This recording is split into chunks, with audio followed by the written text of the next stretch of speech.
तस्यार्थे स्वविज्ञेश्वर तेने ब्रह्म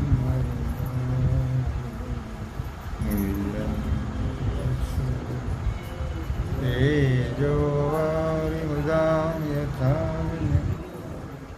यत्र सर्वं दाम्नासेन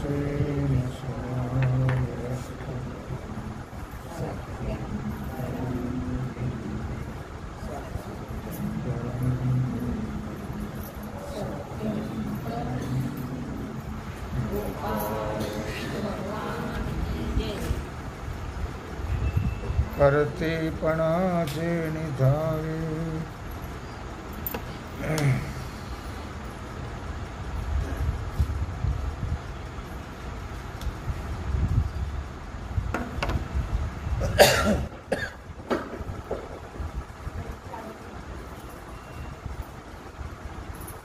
आत्मा शुभाशुभे धावे दृष्टिभेदाची राणीवे रचिले जै कर्तेपणाचे निधावे. भगवान सिद्धेश्वराच्या असीम कृपेनं श्री रुक्मिणी पांडुरंगाच्या चरणाजवळ बसून श्री सद्गुरु ज्ञानेश्वर महाराज, श्री जगद्गुरु तुकाराम महाराज, श्री संत एकनाथ महाराज यांच्या चरण सान्निध्यामध्ये आपण सर्वजण मिळून महान ग्रंथराज ज्ञानेश्वरीच्या 18व्या अध्यायाच्या 268 ओळीचा आपण विचार करतो. आपण विषय आहे कर्म संन्यास. कर्तेपणाचे थावे आत्मा शुभाशुभे धावे दृष्टिभेदाची राणीवे रचिले जे. ज्यावेळी कर्तृत्वाचा अभिमान, तो अभिमान फार मोठा बळकट आहे, बलवान आहे, मोठा आहे. षड्विकारामध्ये विकार तर सर्वच बलवान आहेत, पण त्यातली त्यात अभिमान हा फार बलवान आहे. काही असून अभिमान असता तर काही हरकत नाही. काहीच नसताना जर अभिमान असेल तर तो फारच जड जातो. काय करतो तो? बाकीच्याचा एवढं विशेष सांगितलं नाही, पण तुका म्हणे नरकी झाली अभिमान. अभिमान हा नरकाला नेतो. लक्षात ठेवा. अभिमान हा कर्तेपणाचा. काय करतो आपण? कुणी काही करत असेल तर सांगा का आम्ही हे करतो, ते करतो, ते करतो. तुम्ही का आपण काही करतो काय? आपण काही करतो का? नाही समजलं भाषा. आपण काही करतो का?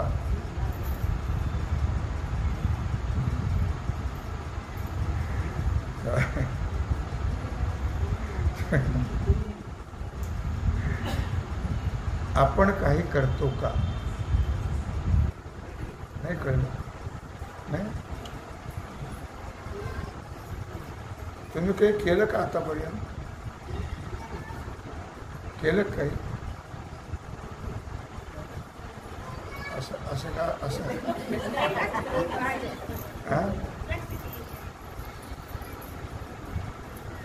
कर्तेपणा. आम्ही हे केलं, आम्ही ते केलं, आम्ही ते केलं, आम्ही ते केलं म्हणतो का? मग तुम्ही काही केलं का आतापर्यंत?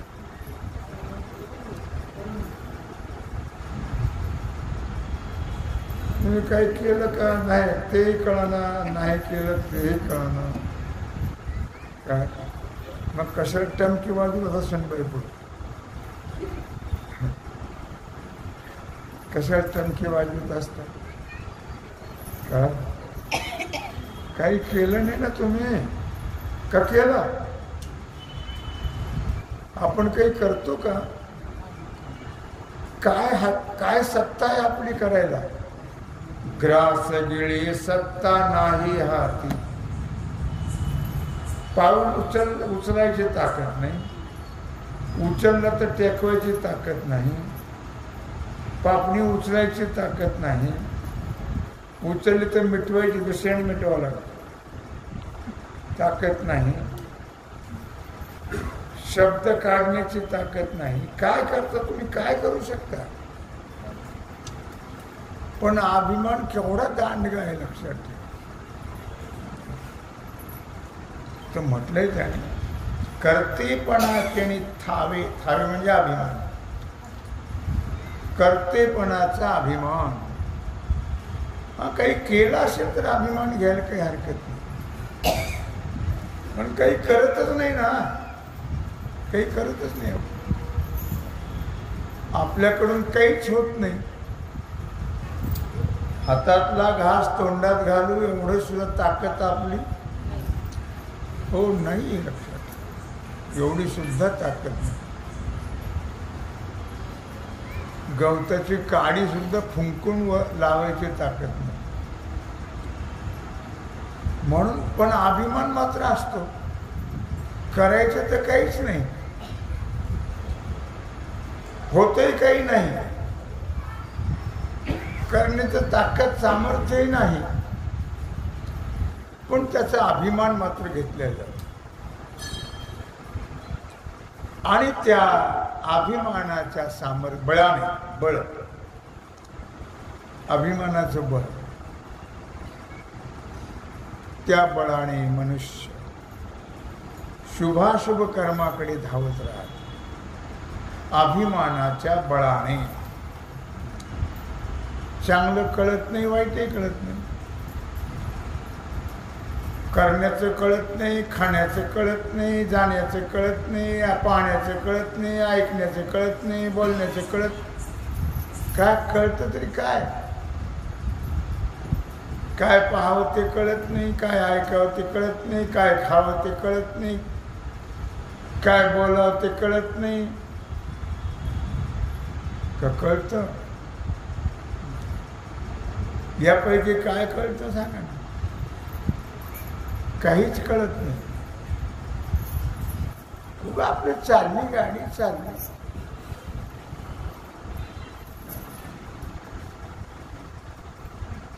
तसा विचार केला तर काही कळत नाही जीवाला. कळून घेण्याची इच्छा सुद्धा नाही. 24 तास त्या संसारामध्ये मरमर असते, पण थोडा वेळ सुद्धा परमार्थाला आपण निवांत एकाग्रतेनं देत नाही. तोंड तर कधी आपलं बंद नसतंच. तोंड तर सदा बक बक बक चालूच असतं. का भजन करत राहतो दिवसभर आपण?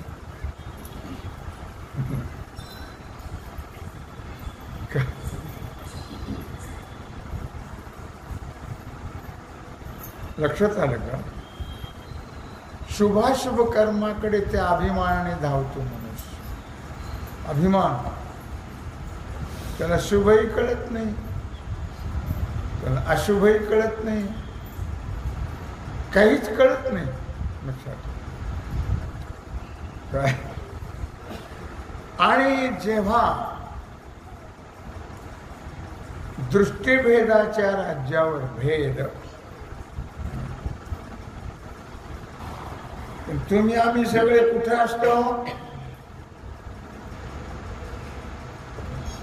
आपण कुठे असतो सगळे? भेदाच्या राज्यात येत आपण. फक्त सद्गुरु संत तेवढे अद्वैत स्वरूप असतात.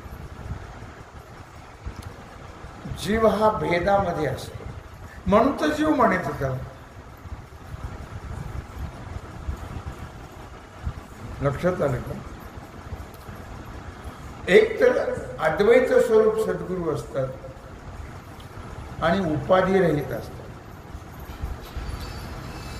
सद्गुरूच्या ठिकाणी कुठल्याही प्रकारची उपाधी नसते. त्यांचा एकच व्यवसाय असतो, तच्चिंतनम तत्कथनम अन्योन्यम तत्प्रबोधनम, एवढा विषय असतो. दुसरा विषय नाही, भूतकाळाचा नाही, भविष्यकाळाचा नाही. वर्तमान काळात सगळ्या इंद्रियावर कंट्रोल ठेवायचं आणि वृत्ती परमार्थाकडे लागली. म्हणून चांगदेव महाराजांचं उदाहरण दिलं होतं नाही का महाराजांनी. त्यांनी असं सांगितलं की चांगदेव महाराजांनी त्यांना अहम ब्रह्मास्मी ज्ञान होतं. चांगदेव महाराज सद्गुरू इथं विषय आला म्हणून सांगतो, भेद अभेद. जीव हा भेदाभेदात असतो, संत हे भेदाभेदाच्या अतीत असतात. विष्णुमय जग वैष्णवांचा धर्म, भेदाभेद धर काय अमंगळ. विष्णुमय जग वैष्णवांचा धर्म, भेदाभेद भ्रम अमंगळ. संत भेदाभेदातीत असतात, संत निरुपाधिक असतात. त्यांच्या ठिकाणी कुठल्याही प्रकारची उपाधी नसते. म्हणून दृष्टांत दिला होता महाराजांनी, सद्गुरूचा झाला विषय. हे भेदाभेद त्याच्यावर विषय बोलतोय. चांगदेवाला म्हटले अहम ब्रह्मास्मी ज्ञान होतं, पण ते मी ब्रह्मा आहे याचा बाद झाला अहमनी. अहम म्हणजे अहंकार. म्हणून चांगदेव अहम ब्रह्मास्मी बोधावर होते का अहम मध्ये गेले? अहम मध्ये गेले. अहमनी ब्रह्मास्मी बोधाचा बाद केला. अहंकार विषय चाललाय अहंकाराचा.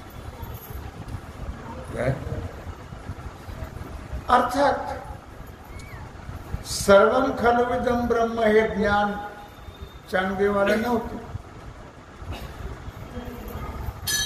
होतं ते अहंकार.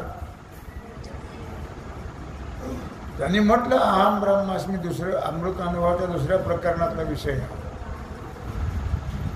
सद्गुरु मंगलाचा विषय. सर्वं खलविदं ब्रह्म हे ज्ञान नव्हतं चांगदेवाला. कारण ब्रह्मज्ञान हे उपाधीच्या अस्तित्व मानत नाही. ब्रह्मज्ञानाला कुठल्याही प्रकारच्या उपाधी नसतात आणि त्यांना कुठल्याही प्रकारे, जसं कापूर असतो, कापराचं उदाहरण दिलं. कापूर जो आहे तो कापूर लावल्यानंतर काय शिल्लक राहतं? त्याचं नावही शिल्लक राहत नाही आणि रूपही शिल्लक राहत. कशाचं? कापराचं. तशी सद्गुरूंची स्थिती असते, उपाधी रहित. अहमपणाचा जो एक मोठी उपाधी आहे ती तर नसतेच.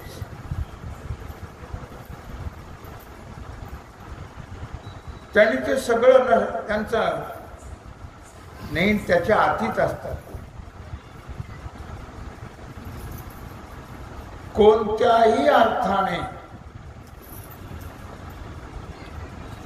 कधीही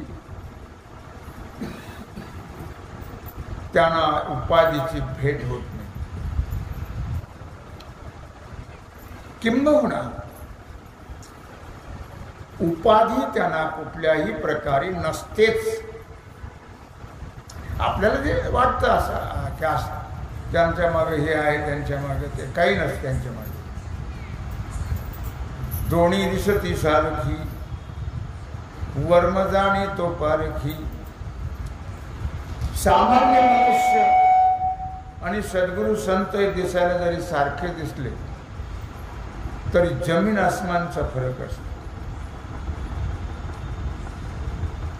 अर्थात त्याला कारण आहे स्वरूप. स्वरूप कारण आहे. शब्द हे कार्य आहे. मला वाटतं शब्द सुद्धा तिथं काम करत नाही. वेदांती शब्द हा आकाशाचा गुण मानतो आणि नैयायिक शब्दाला मिथ्या मानतो. न्यायशास्त्राचा बरोबर कुठलाही प्रकार असो, शब्द हा परमात्म्याला जाणू शकत नाही. शब्देन संवादू दुजे विन अनुवादू हे तव कैशी निगमी परेही परते बोलणे खुंटले वैखरी कैशणी सांगे. शब्दे विन संवाद दुजे विन अनुवादू. त्या ठिकाणी शब्द हा काम करत नाही. शब्द तुम्हाला तिथपर्यंत पोहोचवण्याचं काम करीत, पण शब्द परमात्म्याला दाखवू शकत नाही. तिथपर्यंत तुम्हाला नेऊन सोडेल. म्हणून परेही परते बोलणे खुंटले वैखरी कैशेनी सांगे. म्हणून सद्गुरूंचं जे काही वर्णन आहे ते करता येत नाही. मौली म्हणतात उगियाचे माथा ठेवी जे चरणे तेची भले. सद्गुरू कसे आहेत नाही सांगता येत. सद्गुरू बद्दलचं वर्णन करता येत नाही. लक्षात ठेव. शब्दातीत आहेत ते. अर्थात तुकोबारायाचं पाहतो त्यांना कुठल्याही प्रकारची भीड नाही. भीड भार तुका म्हणे साणा थोर. तिथं कोणी राजा असो नाही तर रंक असो. माऊली मात्र तुकोबारायाला भीडभाड का नव्हती. त्यांच्या पुढे सगळा अज्ञानी समाज होता. श्रोता. ज्ञानोबारायाच्या पुढे सद्गुरू होते. आणि म्हणून ज्ञानोबाराय काहीही बोलू शकत नव्हते. सद्गुरू पुढे असल्यामुळे, अज्ञानी समाज असल्यामुळे तुकोबाराय भिडतोड बोलत होते. संतांच्या ठिकाणी भीड नसते. तुका म्हणे खरे बोले येऊ तर राग येतील ते. राग आला तर यायचं नाही, तेवढंच होईल. आणखी काय होणार. पण तोंड चोपडेपणा करायचा नाही. खरं बोलायचं. जे आहे ते स्पष्ट सांगायचं. कोणाला पटो वा न पटो, कोणाला राग येऊ नाही तर न येऊ, पण जे संतांची वाणी आहे तिच्यामध्ये आपल्या मताचं मिश्रण करायचं नाही. शुद्ध ते बोल सांगत राहायचं. माऊलीच्या पुढे सद्गुरू असल्यामुळे त्यांना फार सांभाळून बोलावं लागत. माऊली म्हणून म्हटले एरवी तरी मी मूर्ख, एवढंच बोलले. आणखी एक शब्द वापरून म्हणून गावंढळ. बाकी जास्त काही माऊली बोलले नाही. विषय काय चाललाय? अभिमान, कर्तेपणाचा अभिमान. संतांच्या ठिकाणी अभिमान हे तुमचा विषय आहे कालचा. तुम्ही मला सांगितलं, लक्षात ठेवा. आणि म्हणून आमचे सद्गुरू वंदनाचा विषय होत नाही. मौली म्हणतात नवे नवे कशाचाच विषय ते होत नाही. कशाचाच विषय सद्गुरू होत नाही. महाराज म्हणतात आमचा विषय तो त्यांचा झाला नारायण. नावणे जन धन माता पिता. विषय तो त्यांचा झाला नारायण. त्यांचा विषय परमात्मा आहे. दुसरा विषय नाही आहे. लक्षात ठेवा. अर्थात म्हणून विषय जो आहे तो विषय सद्गुरू कशालाच विषय होत नाही. महाराज म्हणतात आमचा विषय परमात्मा आहे. अर्थात श्रोते कसे आहेत मग? श्रोते विषयत्वाने विषय आहेत. श्रोते विषय नाही, विषयत्वाने विषय आहेत.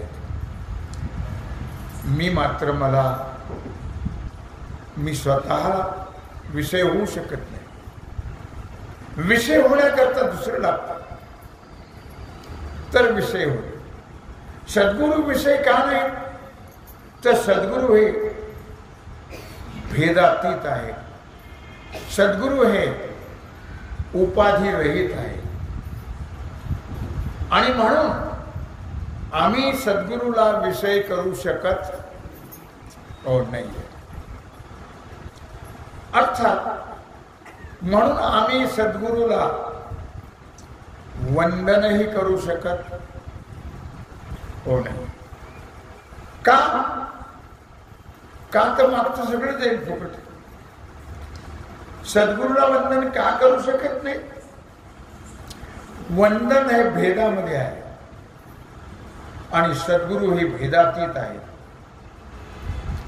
कळलं का? वंदन कुठं आहे?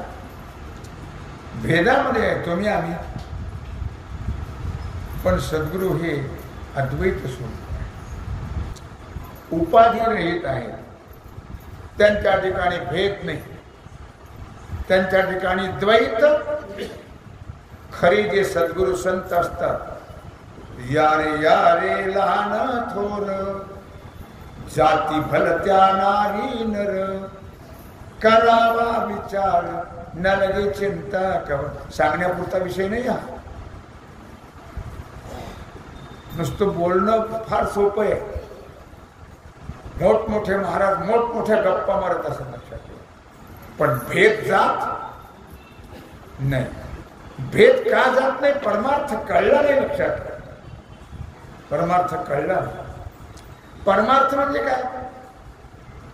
परमार्थ म्हणजे एकमेवाद्वितीय ब्रह्म. हे सर्व दिसणारं ब्रह्म आहे. आता भेद कुणाचा कुठं कशा करता? असा ज्यांना बोध झालेला आहे त्यांच्या ठिकाणी भेद राहत हो नाही. लक्षात. मग भेद कुठे आहे? ते अलीकडे येतो. जे परोक्षात आहे तिथं भेद असतो. जे अपरोक्षात गेले तिथं भेद नसतो. सद्गुरू हे अपरोक्षात गेलेले असतात. नाही, अपरोक्ष स्वरूप असतात. म्हणून त्यांच्या ठिकाणी कुठल्याही प्रकारचं द्वैत नसतंच. आणि ज्यांच्या ठिकाणी द्वैत नाही, उपाधी नाही, त्यांनाच म्हणतात सद्गुरू संत. अर्थात आम्ही आमचं वर्णन तुम्ही करू शकता. आम्ही सांगणारे तुम्ही ऐकणारे. भेद आहे का नाही? का भेद रूप आहोत? नाही. सांगणारे वेगळे ना ऐकणारे वेगळे. अर्थात म्हणून तुम्ही चांगले आहात. तुम्ही कसे आहात? चांगले. भेदातले शब्द येते. लक्षात ठेवा. अद्वैतात तर बोलणंच नाही. अद्वैतामध्ये बोलणं नाही. अभिमान सोडा. कर्तेपणाचे थावे. अभिमान, कर्तेपणाचा अभिमान सद्गुरु संतांच्या ठिकाणी तो नसतोच. अभिमान गेला तुका म्हणे देव झाला. मग ते सद्गुरु कोण असतात?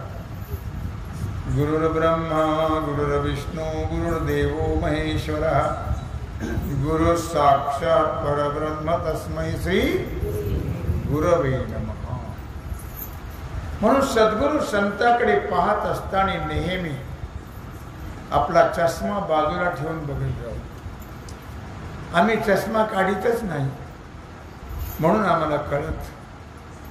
म्हणून आम्हाला त्यांच्याबद्दल आदर राहत, भावना बसत नाही. चष्मा काढत नाही आपण चष्मा काढून त्यांच्याकडे बघत जाऊ. भेदाचा, भ्रमाचा, अज्ञानाचा, अविद्येचा हा सर्व चष्मा फेकून द्यायचा आणि मग संताकडे पाहायचं. तेव्हा संत कळतील. जर विश्वास, श्रद्धा, आदर, भाव असेल तर निर्णय करणं इतकं सोपं नाही कळणं. अर्थात व्यवहारामध्ये द्वैत सत्य मानावं लागतं. चालविती व्यवहार सत्य म्हणून आहे खोट. लटिका व्यवहार पण मात्र खरं म्हणून चालावं लागतं. घर कोणाचं आहे? माझे घर आहे.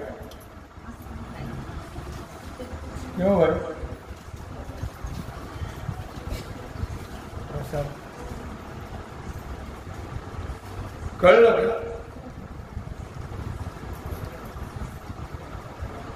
सत्य मानावं लागतं व्यवहार. व्यवहार सत्य मानला तरच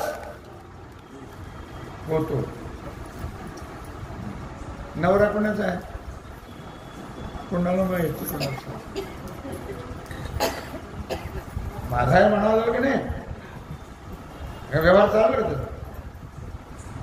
पण एवढंच समजावं लागतं की हे मिथ्या. हे व्यवहारापुरतं बोलायचं, म्हणायचं. कोणी आपल्या घरात शिरू नाही. तुझं नाही मुख बाजूला म्हणून माझं म्हणायचं. माझं नाही, दगडामाचीच आहे. माझं काहीच नाही, मी काहीच हो नाहीये लक्षात. म्हणून व्यवहारात अद्वैत चालत नाही आणि परमार्थात द्वैत चालत नाही. कळलं? परमार्थात द्वैत चालत नाही. द्वैत मांडलं तर त्याचा परमार्थ सक्सेस झाला नाही. लक्षात ठेवा. पोट भरलं त्याने फक्त. लोक मानतील त्याला किंमत नाही, महत्व नाही आहे. काय लोकांना काय कळतं? काय सांगून ज्ञानेश्वरी माणसा परीस मेंढर भरी. काय कळतं माणसं? काही कळत नाही. लक्षात काहीच कळत नाही. काय माऊलीची भाषा आहे. म्हणून निवृत्तीनाथ हे अद्वैत स्वरूप होते. माऊली सद्गुरूचं वर्णन करत असताना कोणत्याही भिडेत पडत नाही. परमार्थात भीड चालत नाही.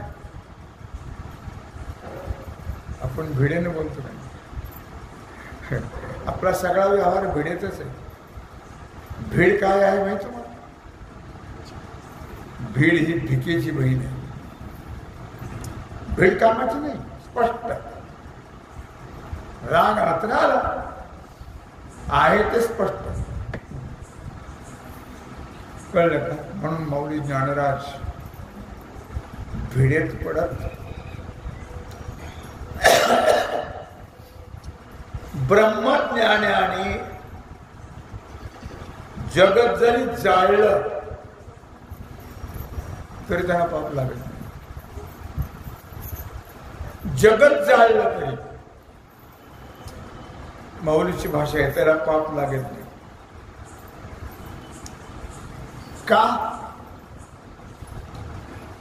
तर ते जगतामध्ये म्हणजे भेदामध्ये नसतातच. ते ब्रह्मस्वरूप झालेले आहेत. नाही, ब्रह्मरूपच आहेत. तुका म्हणे आम्ही झालो अग्निरूप, लागणे दु पाप पुण्य अंग. संतांचा व्यवहार आपल्या व्यवहाराप्रमाणे पाहू नये, संताकडे आपल्या नजरेनं पाहू नये. कारण त्यांचा व्यवहार अवघाती संसार झाला ब्रह्मरूप. त्यांचा व्यवहार, त्यांचा संसार हा ब्रह्मरूप झालेला असतो. आपण त्यांच्या बरोबरीला लागू नये आणि त्यांच्याकडे मानव या दृष्टीने पाहू नये. सद्गुरूशी मानी मनुष्यपण, तो पशुवत जाण. सद्गुरूला जो मनुष्य मानतो तो कोण आहे? पशु आहे. असं ते सद्गुरू ब्रह्मरूप असतात. मग त्यांच्या ठिकाणी कुठल्याही प्रकारचा भेद नाही आहे, कुठल्याही प्रकारचा अहंकार नाही आहे. कर्तेपणाचे ठावे हा विषय होता का? कर्तेपणाचे ठावे, कर्तृत्वाचा अभिमान तर नाहीच. बळाने जीव शुभाशुभ कर्माकडे धावतो. कशाच्या? अभिमानाच्या बळाने. अभिमानाचं फार मोठं बळ आहे, लक्षात ठेव. अभिमान त्या आपल्या ताकदीनेच मनुष्याला घेऊन जातो तिकडं, पुढं नरकाला. आणि म्हणून दृष्टीभेदाच्या राज्यावर नीटनेटकी बसलेली आहे. कोण? वृत्ती, ज्ञान वृत्ती जी आहे ती वृत्ती अभेदाच्या राज्यावर बसलेली आहे. कुणाची? ज्यांच्या ठिकाणी कुठल्याही प्रकारचा आणि कशाचा अभिमान नाहीये. तैतरिगा सुवर्मा, बीजावळी आत्मया कर्मा, अपाडी जैसी पश्चिमा पूर्वेशिका. तैतरिगा सुवर्मा. भगवंतानी अर्जुनाला विशेषण दिले. सुवर्मा म्हणजे वर्म जाणणाऱ्या अर्जुना. वर्म जाणणार. वर्म कळलं पाहिजे. वर्म जर कळलं नाही तर काय चुकाले या वर्म फेरा पडे. वर्म चुकलं की 184 फेरे फिरकर 84 लाख एवढी मध्ये फिरावं लागलं. का? वर्म चुकलं ना. वर्म कळतच नाही माणसं. म्हणून ऐकेगा सुवर्मा माऊली म्हण. भगवान सांगतात बीजावळी आत्मया कर्मा. तेव्हा पश्चिम दिशेचा पूर्व दिशेशी जितकं अंतर आहे, पूर्व पश्चिम यामध्ये जेवढं अंतर आहे, या दोन दिशेच्या मध्ये जेवढी मोठी भेदाची दरी आहे, ती दरी जीवाच्या ठिकाणी आहे. पूर्वेच्या ठिकाणी परमात्मा आहे आणि पश्चिमेच्या ठिकाणी हे आहे. का? केवळ भेदामुळे. केवळ अज्ञानामुळे, अविद्येमुळे, अहंकारामुळे परमात्मा आणि आत्मा, परमात्मा आणि जीव, आत्मा आणि जीव, आत्मा म्हणजे जीव नव्हे,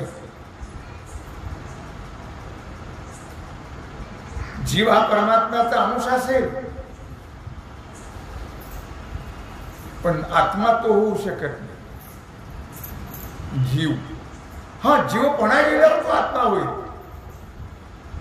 जीवपणा आहे तोपर्यंत तो आत्मा होऊ शकत नाही, आणि तोपर्यंत त्याचं जन्म मरणाचं दुःख संपत हो नाही. बीजावळी आत्मया कर्मा शब्द वापरला. बीजावळी, बीजावळी, वळी म्हणजे पंगत, बीज म्हणजे भेद, भेदाची पंगत आहे. आत्म्याच्या आणि कर्मामध्ये बीजावळी म्हणजेच भेदाची पंगत आहे. आत्मा हा कसा आहे? आत्मा सच्चिदानंद घन आहे. आत्मा कसा आहे? व्यापक आहे. आत्मा कसा आहे? अविकारी आहे. आत्मा कसा आहे? कर्मातीत आहे. आत्मा कसा आहे? अविनाशी, अखंड, एक रस, असं आत्म्याचं स्वरूप आहे. त्याच्या उलट कर्म असत आहे, जड आहे, दुःखरूप आहे, परिच्छिन्न, मर्यादित आहे, विकारी आहे, विनाशी आहे आणि त्रिविध प्रकारचा आहे. असं या आत्म्यामध्ये आणि कर्मामध्ये फार मोठा भेद आहे, लक्षात ठेवा.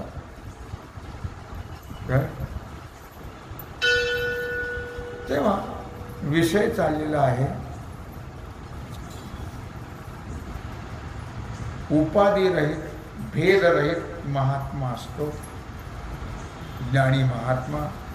सामान्याच्या ठिकाणी अहंकार आहे, भेद आहे, उपाधी आहे, असा विषय चाललेला आहे. तेव्हा झालेली सेवा भगवत चरणी समर्पित करून राहिलेल्या सेवेचा भाग आपण उद्या कुंडलिक वरदा.